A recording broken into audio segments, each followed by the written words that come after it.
This week, we travel to the political hotbed of Uttar Pradesh, Amethi. Better known as a seat of power of the Nehru-Gandhi political dynasty. This week on Politics Uncut, I am in one of the most talked about constituencies in the 2014 Lok Sabha elections, the constituency of Amethi in the state of UP. Come and join me as we take a behind-the-scenes look at one of the women in this race, a woman running in competition with two men. Join me as we go behind the scenes with Smriti Irani and take a look at some of her challenges, struggles, and sacrifices that she's made to vie in this race.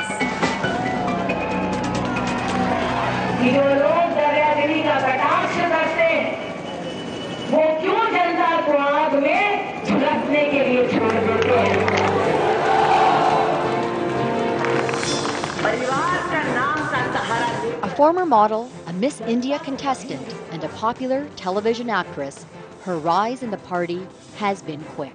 Smriti has gone on to serve as the vice president of BJP's national executive and as an MP of the Rajya Sabha from the state of Gujarat. कार्यकर्ताओं का जोश देख रही हूं, वो इस बात का संकेत दे रहा है कि गढ़ में नौजवानों ने सेंध लगाई है. Already having one loss under her belt, she is faced with the biggest challenge of her lifetime. Contesting against Rahul Gandhi in his family bastion. And I am here to decode the woman behind the politician. As her rally comes to a close, I meet up with her as she is en route to her next campaign stop, a road show. It's part of the road show. Yes, we'll reach you there. But in the 2014 Lok Sabha elections, she is working from morning to night to try to win this Congress stronghold in Amethi. And I am here with her at her rally, which has drawn tons and tons of supporters and volunteers as she tries day in and day out to win this contest. Her hour-long roadshow attempts to utilize every minute in a campaign battle, which is difficult. Loudspeaker and drums rolling, Smriti climbs atop her open-hooded Jeep with her supporters cheering on. As she finishes up her campaign speech, I get some time for a quick chat. How do you feel after working so many hours? I think you've been working for the last few months in this campaign. Well, my day is not over yet. We get over at 2 in the night and I start again at 5 in the morning. The only thing that propels me forward is the fact that Narendra Modi is going to be the Prime Minister of our country. And I think the fact that his success is defined by his own perseverance and hard work is something which is extremely inspirational for people like me who are myself self-made. And what do you find in Mr. Modi as a woman, what do you find some of the greatest qualities in him? I think that he's a decisive leader. He's a leader who does not make empty promises. He's a leader who believes in time-bound delivery on promises. And I'm of the opinion that given the kind of work that I've seen him do in the organization, there are many women who have been supported and given wider roles and bigger roles in the organization. And he's carved a niche for many women leaders also in the country. You're self-made, you know, you have had a very interesting career, which we're going to talk about tomorrow. But just for now, what do you think the biggest challenge for women wanting to go into politics is? You've been the youngest woman in Rajya Sabha. I've never seen the challenge. I think people are, there's a perception created that there is a challenge, and that perception is created to keep good people out of politics. And I'm of the opinion, I mean, I've been in politics for now over a decade now, and I'm of the opinion I've never faced any challenges myself. And I don't think that Indian politics per se presents that kind of challenges in terms of gender. Yes, the entry level issue is an issue, but I was assisted because of reservation within the party structure, which is also one of the leading examples as to why we are pushing for reservation in Parliament. So given that kind of an environment, where I'm being made a part of the decision-making process, I've never seriously faced a challenge. You have been the president of the women's wing of the BJP. You've served as vice president on the national executive. You started your career way back in 2003. You've run one election. What has this experience been like? Do you think that there's a voice for women, not only in Amity, but in India as well? Well, I've been quite fortunate that I was elected to the upper house of parliament. One of the youngest ever, in fact, the youngest ever woman to be elected to the upper house in the history of India. That history was made because Narendra Modi chose it to be made. And I'm of the opinion that in our political scenario, more and more women are coming out because people want women leaders. People want women to really lead from grassroots level all the way up to parliament. And I think as a woman, that's a very encouraging sign. Do you believe that there should be a reservation system for women wanting to get into politics? I think reservation gives us a viable entry option. It is giving us a playing level field. It is not a handicapped crutch that we use. Any field which has given an equal platform to men and women. Women have outshone men in many of those fields. In the Indian media is one such example. But Indian politics, unfortunately, has never had that level playing field. So reservation per se is an affirmative action that helps us make the field level for women. So you believe that Mr. Modi and the BJP should have reservation for women wanting to Well, run in Mr. political? Modi, in fact, upped the reservation from 33% to 50% in Gujarat. Unfortunately, the Congress party did not allow it through the acts of the governor in the state.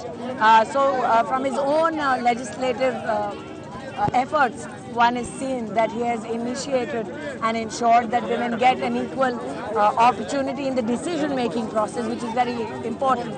Just not put forth women leadership as a symbolic gesture, but actually make them a part of the decision-making process. Two last questions, because you have a lot of enthusiastic supporters. This show is being aired all over the world. It's a behind-the-scenes look, you know, at the lives of politicians, some of the struggles and the sacrifices. What message would you give to young women throughout the world? You've had a great journey so far. What message would you give to young, Well, on the aspiring... 16th of May, the largest democracy in the world will elect a Prime Minister who was born in a very, very humble village, who actually had a lot of struggle in terms of his own economic emancipation. Actually was reduced to selling tea at a railway station, at a railway juncture. And the minimum wage in Europe, he earned way below that.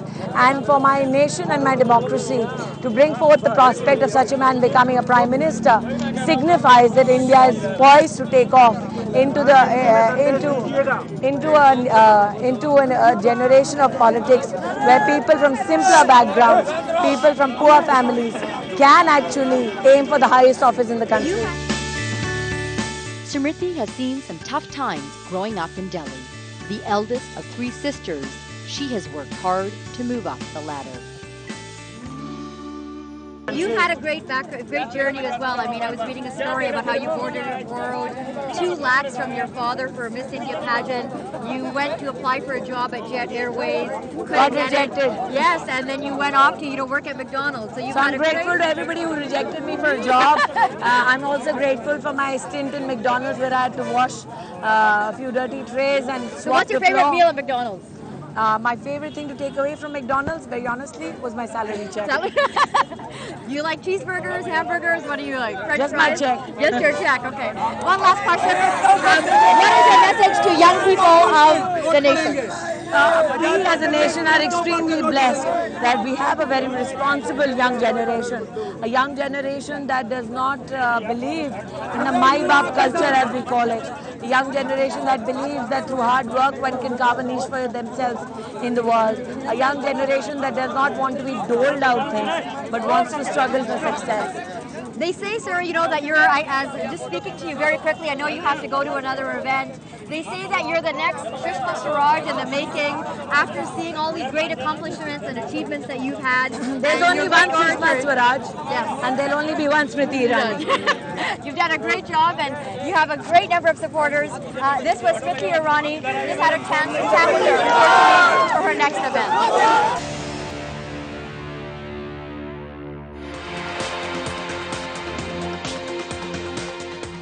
It is 8 in the morning and we are driving to Goriganj in Amity to meet Smriti at home before her campaigning starts.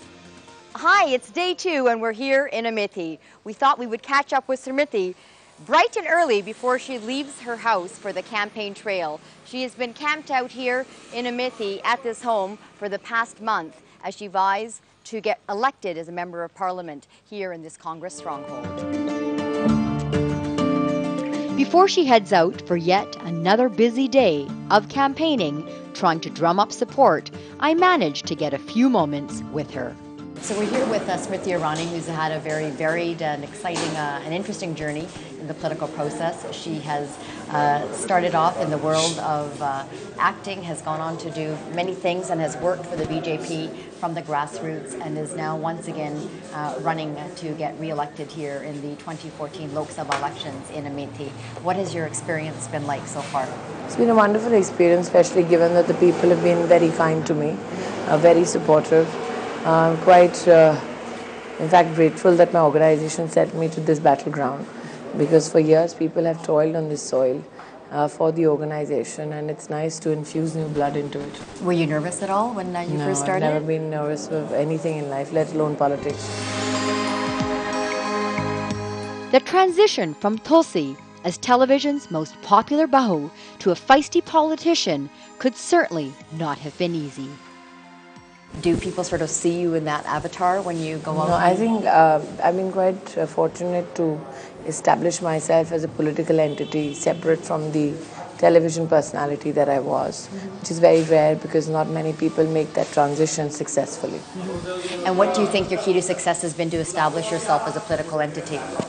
I think the fact that I interact on forums like this one, the debates that I participate in, my parliamentary debates, all this has added to that.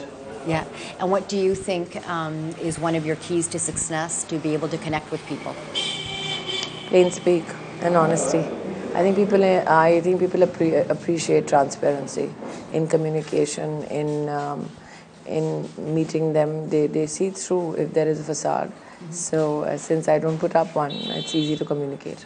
And do you find that, with playing Tulsi, with being the actress into the politician, that there's different expectations of a woman?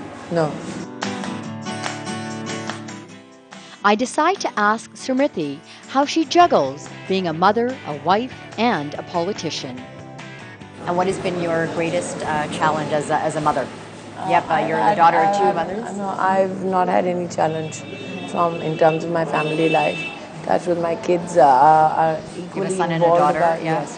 Equally involved. They know that where their mother is headed and what she's doing and the kind of work that entails, the kind of profession I'm in. Specifically, I think they're very enthused about the fact that I get to help people. And do you find it difficult to balance your role as a mother, as a wife, as a It's interesting that question is never asked of a man. It's always asked of a woman. I have to take your leave after run. Yes, okay. Thank you so much for being with us. Smriti chooses to be discreet about her personal life. But it is her husband, Zubin Irani, who is just a tad media shy. But I convince him to give us one quick message for his wife. They always say that behind every woman is always a successful man. And in this case, Smriti is very fortunate and blessed to have a very supportive husband who has stood by her side. And I thought we would just take a brief moment to ask him to give a quick message to his wife, who has been involved in politics since almost 2003, since the time that you've been married. So what message do you have for your wife? All I can say is I wish all the best to Smriti, and I'm sure she'll be successful. And she will serve the nation pretty well whenever she gets the opportunity to do that. Thank you so much. Smriti spends this campaign day visiting nearby villages. The warmth and the affection of the villagers makes me forget the soaring temperatures of almost 43 degrees. Smriti this morning is not starting off at a rally, but coming out to a local village here in Amethi. She's having the chance and the opportunity to listen to the concerns of the villagers, to hear what their feedback is, and to tell them what their vision is. As a woman, we can see that a number of women here in the villages are excited to be able to meet and hear Smriti Irani. Amethi में जो आपके हलके के MP हैं अभी वो राहुल गांधी है कांग्रेस से, एक आप पार्टी के भी कैंडिडेट रन कर रहे हैं, तो एक जो लेडी आई है स्मृति ईरानी वो भी रन कर रही है। आपको कैसे लगता है, आप किसको सपोर्ट डालेंगे? जो आएंगे। आप क्यों दे रहे हैं उसको वोट? कमल पे हमारे लोग हैं परिवार में, उसी को हम भी देंगे। अच्छा, आप हमारे यहाँ ऐसी मदद करो कि सारी महिला जो बेरोजगार हैं वो रोजगार करना सीखें। पापड़ है, चिप्स है, ऐसी कोई फैक्ट्री खोलिए कि कम वेतन में काम करें, और उनका पति देश परदेश गया हो तो उनको नो चिंता।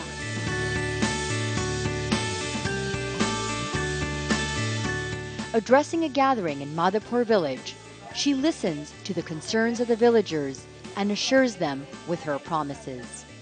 कन्याएं जो हैं, गरीब परिवार की कन्या जन्म लेती है तो उसके नाम पर बैंक का खाते में राशि इतना जमा करेंगे कि बिटिया जब 18 साल की होगी तो उसके हाथ में 1 लाख की राशि होगी। इसलिए जानते हैं कि कई गरीब परिवार बेटी की ब्याह के लिए कर्जा लेते हैं, इसलिए हमने निर्णय लिया है कि सांसद बनेंगे तो प्रत्येक गरीब परिवार की बेटी की शादी की व्यवस्था हम करेंगे ताकि परिवारों को कर्जा ना लेना पड़े। More important than the politicians are the opinions of the people in an election campaign. So I decide to talk to the locals and listen to what they have to say. तो आप किसके लिए vote डालेंगे?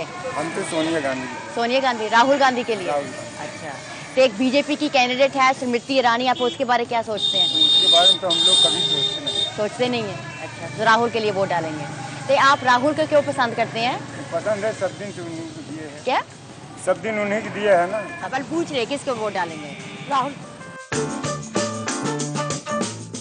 परेशानी ये है कि हम लोग गाँव जब ना हमारे सबके पास घर है, ना हमारे साथ पानी की व्यवस्था है, हमारी सबसे तरफ जो है ना सड़क भी सही नहीं है आने जाने के लिए। हम लोग परेशानी झेलते हैं, हम अपने देश की रक्षा करना चाहते हैं। हम आपका ओपिनियन रहे हैं, हम टाइम्स नाउ से हैं। हम तो राहुल गांधी को। राहुल गांधी के लिए क्यों?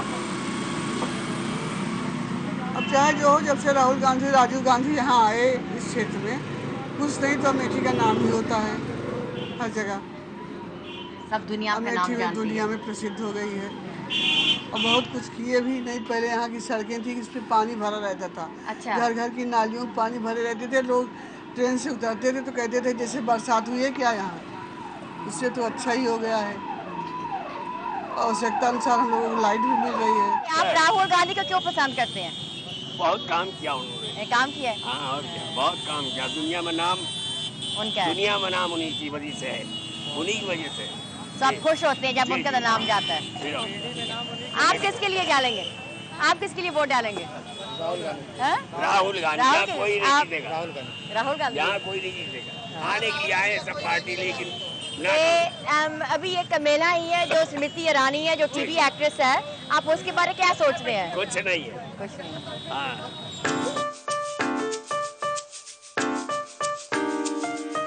Since 1966, Amethi has been represented by the likes of former Prime Minister Nehru, his grandsons Sanjay and Rajiv Gandhi, along with Sonia Gandhi and her son Rahul Gandhi.